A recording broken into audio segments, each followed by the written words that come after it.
Saludos amigos de YouTube, alumnos seguidores del curso de sistemas de control. Bienvenidos a este video donde estaremos estudiando los diferentes sistemas de control orientado a control de procesos industriales.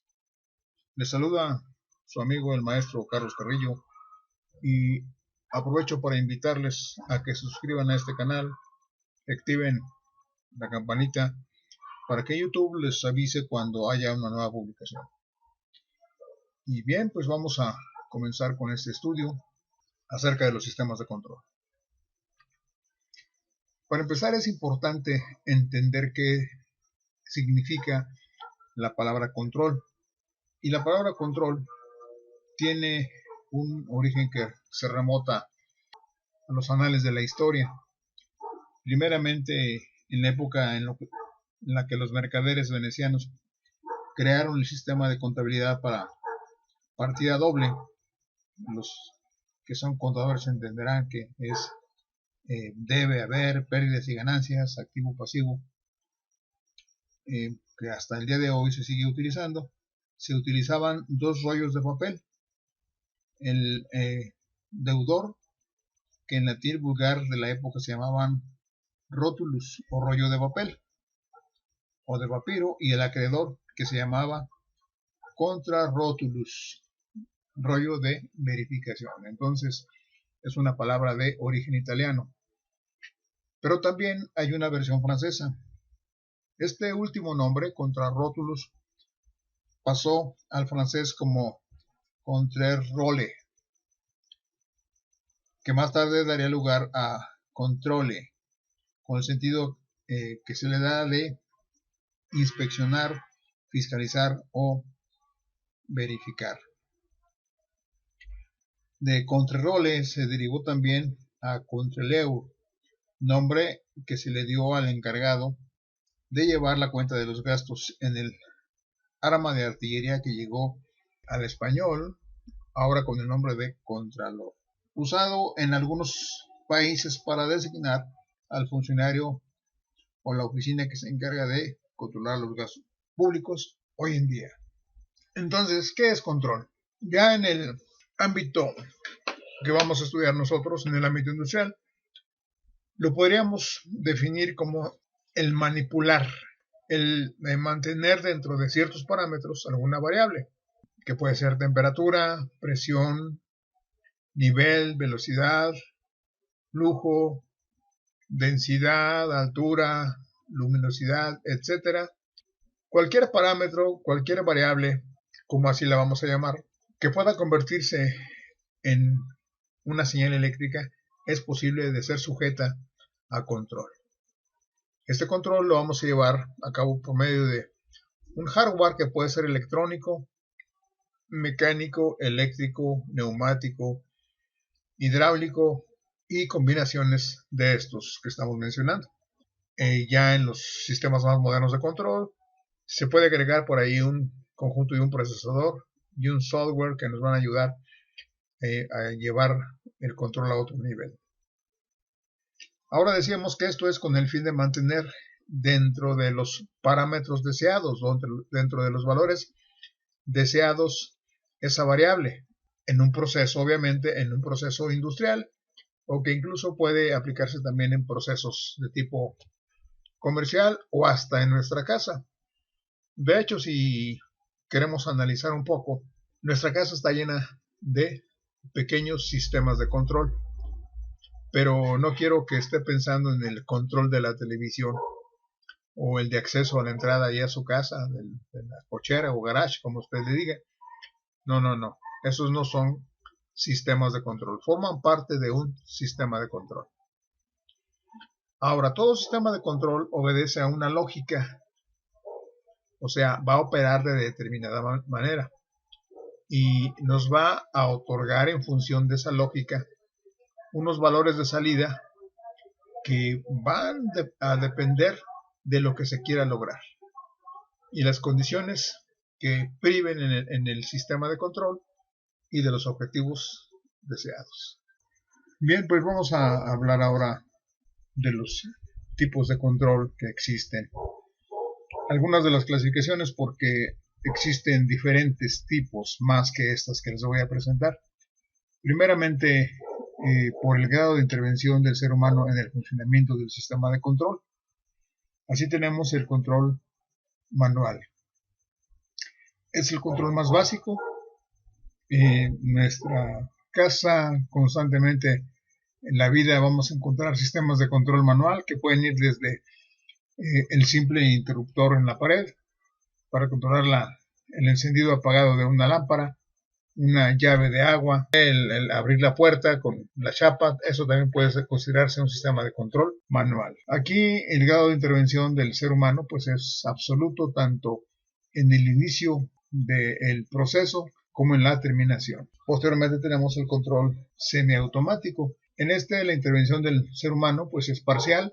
Regularmente se da al inicio del proceso y después el sistema de control de forma autónoma termina el proceso. Por último tenemos el control automático, que completamente es independiente de la mano del hombre. Obviamente sí requiere la intervención del ser humano para la instalación, para la puesta a punto y para el mantenimiento, pero ya para el control del proceso pues ya no lo requiere. Ahora, por el tipo de hardware que se utiliza en los sistemas, bueno, pues vamos a encontrar que tenemos por ahí el control electrónico, que normalmente lo vamos a encontrar combinado con control eléctrico. Siempre los vamos a encontrar los dos juntos. Control mecánico, control neumático, control hidráulico. Y decíamos de combinaciones, por ejemplo, un electromecánico, un electroneumático, y difícilmente vamos a poder encontrar en un solo tipo, pero sin embargo sí existen. Y bien, pues vamos a hacer un análisis sobre cada tipo de control, donde la clasificación obedece al grado de intervención del ser humano sobre el mismo. Entonces iniciamos con el sistema de control manual.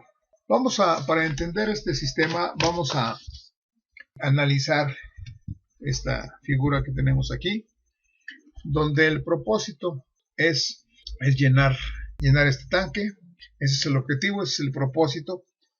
Ahora, ¿qué se requiere para lograr que se llene este tanque? Obviamente, bueno, pues tenemos que contar con una tubería, una válvula de control, el mismo tanque o depósito, y se requiere, pues obviamente, la intervención del ser humano para iniciar el proceso. Este sistema requiere desde la acción del ser humano para iniciar el proceso y estar supervisando hasta la culminación. Obviamente, pues esto va a llevar un tiempo de llenado, y ese tiempo de llenado pues puede depender de diferentes factores. Puede ser que la cantidad de agua que está entrando sea muy poca o que sea mucha, entonces vamos a tener unas condiciones variables en el proceso, de manera que hasta eventualmente pues se puede llegar a derramar el tinaco o el depósito, o tardarse la eternidad para llenarse. Ahora, dado que siempre existirá una relación entre los medios o mecanismos de control y la variable de control, se puede hacer una representación genérica de todos los sistemas por medio de bloques. De manera que aquí, en esta parte, estamos representando este mismo sistema. Cada componente puede ser representado por bloques. Y aquí vamos a identificar pues la entrada. Como entrada va a ser el accionamiento, va a ser el ser humano, el individuo, y es un accionamiento de tipo manual. Ahora, todo sistema de control pues obedece su funcionamiento a una lógica. Esta sección también es la sección donde vamos a encontrar el controlador. En este caso, el controlador es la válvula que tenemos aquí, es una válvula de tipo manual. Y la salida, no nos referimos exclusivamente a la salida del agua, sino la salida va a ser el resultado que vamos a obtener en el proceso en el momento que se llene el tinaco. Entonces, aquí también tenemos esa misma representación. Aquí se está agregando un bloque más, y aquí tenemos nosotros representado también qué es lo que estamos controlando. Nosotros, el propósito es obtener un nivel. Obtener un nivel, esa sería nuestra señal de salida. El nivel de agua deseado en el proceso se convierte en nuestra señal de salida. Tenemos también los elementos de control, que sería la válvula, y la señal de entrada, pues nos regresamos acá a la izquierda, es la intención, es el deseo de llegar o de llevar el sistema a un nivel de agua. No es propiamente la entrada de agua, aunque tenga el mismo nombre, no es ese, no la debemos interpretar así. Ahora, el controlador afecta al proceso en general y este sistema requiere de depósitos, requiere de tuberías y también requiere del suministro de agua. Ahora, el controlador, ¿qué es lo que va a hacer aquí? Bueno, pues el controlador, que es la válvula, va a ejercer una influencia en el proceso. ¿Por qué decimos esto? Porque esta válvula, que es el controlador, puede estar abierta totalmente, en el 100%, puede estar abierta en un cierto porcentaje nada más, y por lo tanto va a influir en el resultado que podamos obtener en el proceso. Ahora, la entrada, decíamos, es la parte donde el operador suministra la información. Es más bien esto, la parte de entrada es el suministro de información que se tiene, no propiamente la entrada de agua, sino es el suministro de información y propósito de llenar el tanque a determinado nivel. Y como decíamos, puede haber condiciones que son completamente cambiantes. Aquí identifiquemos cuál es la variable controlada. La variable controlada es el nivel del tanque, la cantidad de agua que nosotros queremos almacenar ahí. Ahora, observemos el diagrama de bloques y aquí nos vamos a dar cuenta que este es un diagrama de causa-efecto. Aquí está tomando una acción y acá se va a tener un resultado o efecto. Ahora, el valor que pueda tener la variable, o sea, el control sobre el nivel del agua, valga la redundancia, no puede ser completamente controlada porque se pueden presentar perturbaciones en el proceso. Estas perturbaciones requerirán precisamente en el valor de la variable controlada. En el nivel, decíamos, puede ser que se tarde muy poco, puede ser que sea demasiada cantidad de agua la que está entrando y se llene rápidamente y hasta tengamos por ahí un derrame. Ahora, hay que poner mucha atención en esto porque este sistema no tiene la posibilidad de comparar el valor real. El valor real es el valor que nosotros tenemos en el proceso en determinado momento. Lo que tenemos ahí en cierto momento es el valor real. Eso no se puede comparar con el valor deseado. Y usted me va a decir, sí, el ser humano lo puede hacer, sí, pero el sistema por sí mismo no lo puede hacer. Si dejamos el sistema sin supervisión, el sistema nunca se va a dar cuenta cuando se alcance el nivel que nosotros necesitamos. Por lo tanto, se requiere de la supervisión humana en este tipo de sistemas de control. Aquí, quien tomaría la acción correctiva o la decisión de detener la operación del sistema de control, pues es el ser humano. Ahora, existen también, decíamos, sistemas semiautomáticos. Los sistemas semiautomáticos funcionan parcialmente con la intervención del ser humano y posteriormente decíamos que culminan el proceso por sí mismos.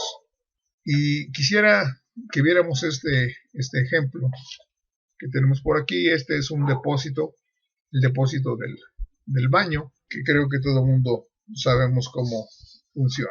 Este sistema de entrada pues también lo podemos representar con bloques. Y la variable controlada en este sistema pues también es el nivel. Ahora, aquí lo importante es que nosotros podemos definir el nivel que queremos que alcance el depósito, la cantidad de agua que queremos que entre en el depósito nada más. Y ese va a ser nuestro valor deseado.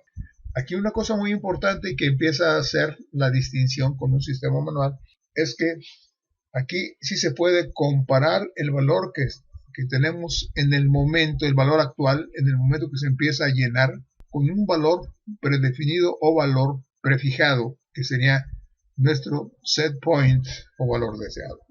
¿Qué dispositivo o qué es lo que hace que se pueda monitorizar? Aquí tenemos un sistema de comparación. Este sistema de comparación está estableciendo qué cantidad de agua está entrando y la cantidad que nosotros habíamos predefinido. Quien haya hecho un ajuste o la instalación por ahí de un sistema de estos en su casa, sabrá que hay necesidad de definir la cantidad de agua que se va a almacenar en el depósito. ¿Cómo se define esa cantidad de agua? Ajustando este flotador. Y este flotador, todo el mundo sabe que en el momento que empieza a llenarse de agua, el depósito empieza a subir, el flotador sube y está acoplado a un mecanismo que va a hacer que una válvula se cierre. Aquí resaltamos que el sistema de comparación es el flotador, que ya lo ajustamos a un nivel. Entonces el flotador todo el tiempo está comparando la cantidad de agua que está entrando con el nivel que nosotros le predefinimos. Ahora, mientras existe una diferencia entre la cantidad de agua que está entrando o que se tiene en determinado momento y la que se predefinió, el sistema va a estar operando porque el comparador me está diciendo que todavía no se llena al nivel que yo predefiní. Esa diferencia se conoce como señal de error. Ahora, aquí la válvula de entrada de agua es el sistema, o es más bien la parte de la lógica, es el controlador que está actuando otra vez sobre el sistema. Entonces, aquí podemos abundar de que aquí se puede comparar el valor real del proceso con el valor predefinido. Y eso podemos decir que es una corrección, que el nivel se está corrigiendo hasta que se logre el objetivo. Como existe ese monitoreo, ahí podemos decir que sí el mismo sistema está regresando a verificar si ya se cumplió con el objetivo, si ya se alcanzó lo que se pretendía. Entonces, también podemos decir que de esta manera el sistema está corrigiendo. Aquí podemos decir que este es un sistema de lazo cerrado, porque el lazo ahí se completa, se cierra en el momento que por medio del flotador se está regresando a verificar el nivel. Si no se tiene lleno completamente lo que se necesita, entonces el nivel va a permitir que siga entrando el agua en conjunto con la válvula. Bien, por último vamos a ver un sistema automático. Este sistema también es un sistema de lazo cerrado y vamos a ver en qué consiste este sistema. Este es un sistema donde la variable controlada va a ser la temperatura de un horno, pero este sistema es un sistema ya más complejo, es más completo. Para empezar tenemos un controlador electrónico que es del tipo PID.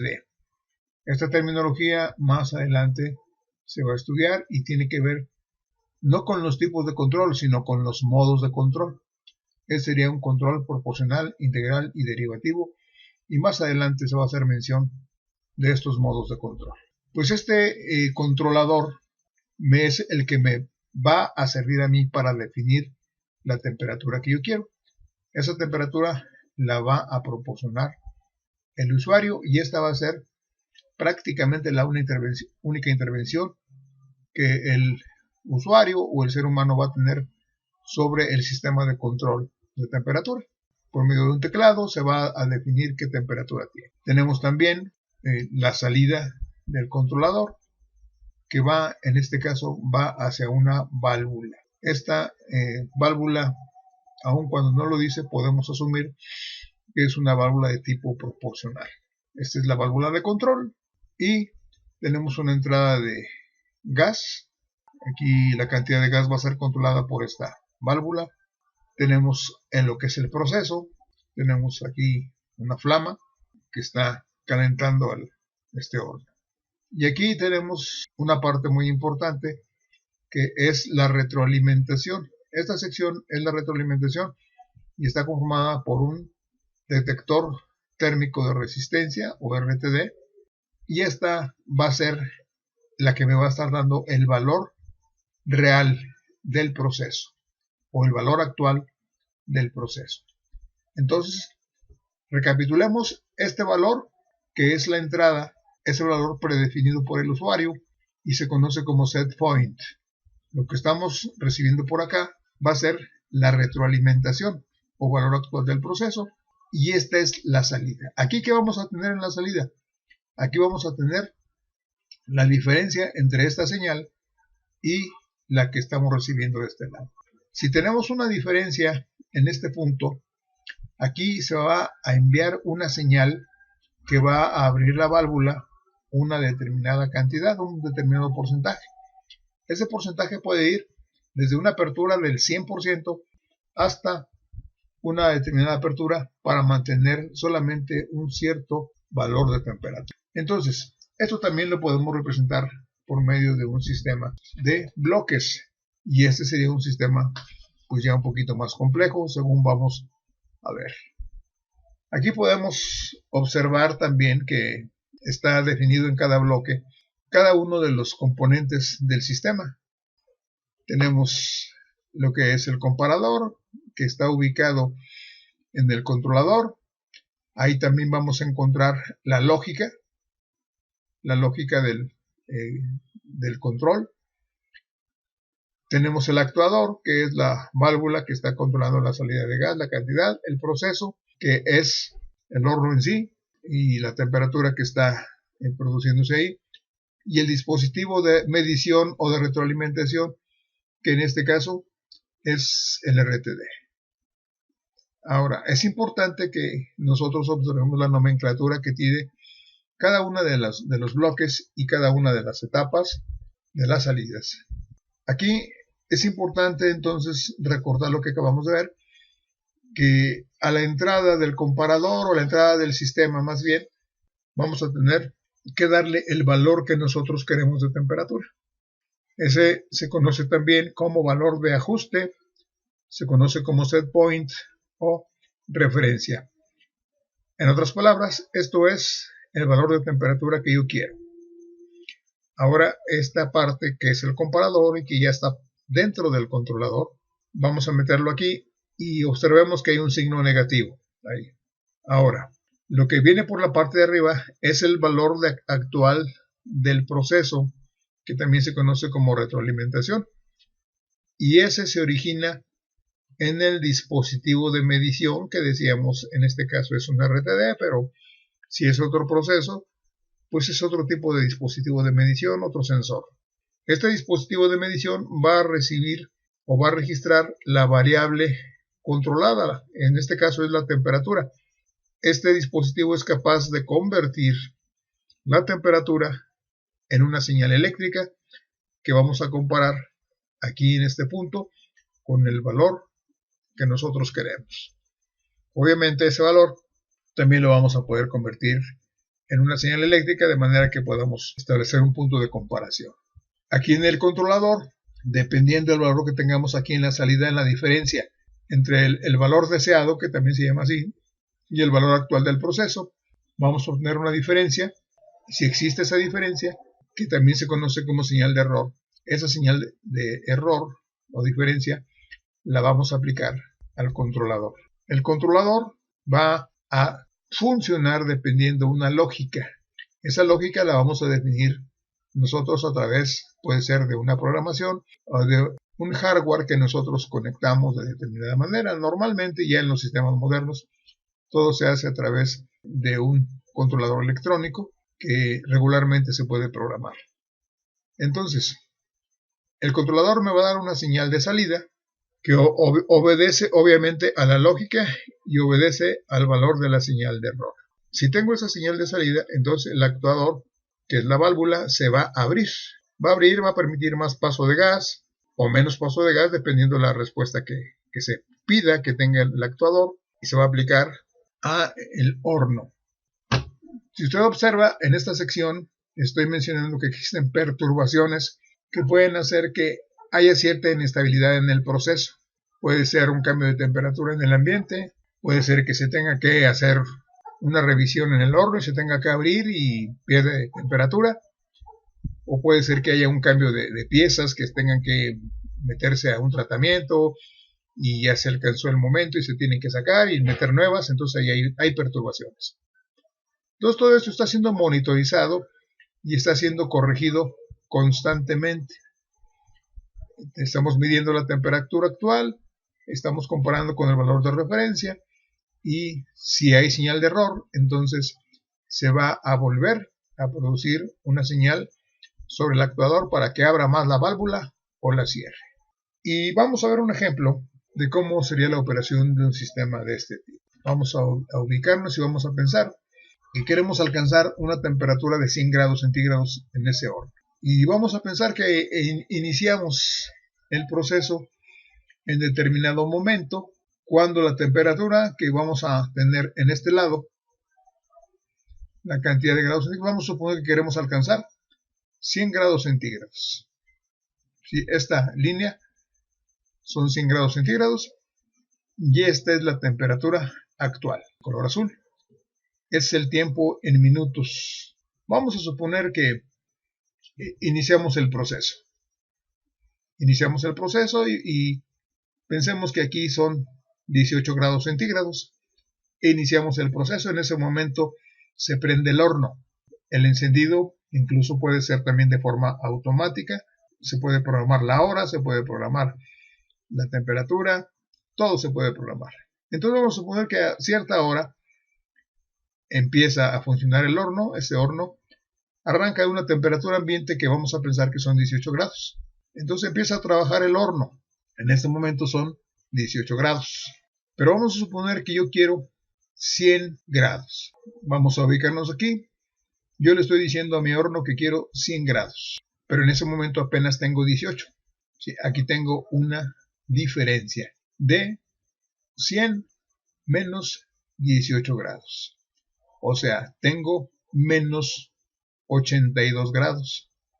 Mi señal de error es al inicio menos 82 grados. Entonces yo le estoy notificando al controlador que me faltan 82 porque aquí tengo un negativo, me faltan 82 grados para alcanzar el valor que yo definí acá. Entonces aquí el controlador, y de acuerdo a la lógica que está programada, me va a enviar una señal de salida. Esta señal de salida me dice, abre más la válvula o ábrela al 100%. Ábrela al 100% y entonces la válvula se abre al 100% y entonces la temperatura se empieza a incrementar. De manera que a los 10 minutos ya tengo yo 30 grados.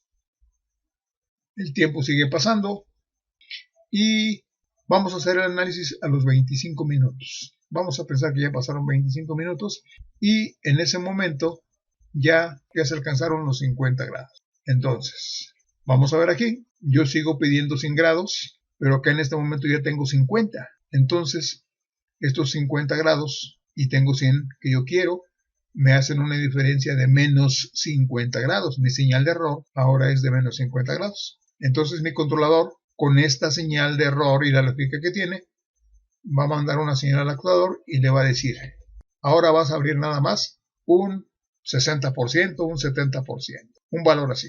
De manera que ya no se esté calentando tanto esto. Ya casi se alcanza la temperatura. Bueno, faltan 50 grados. Bueno, continuamos.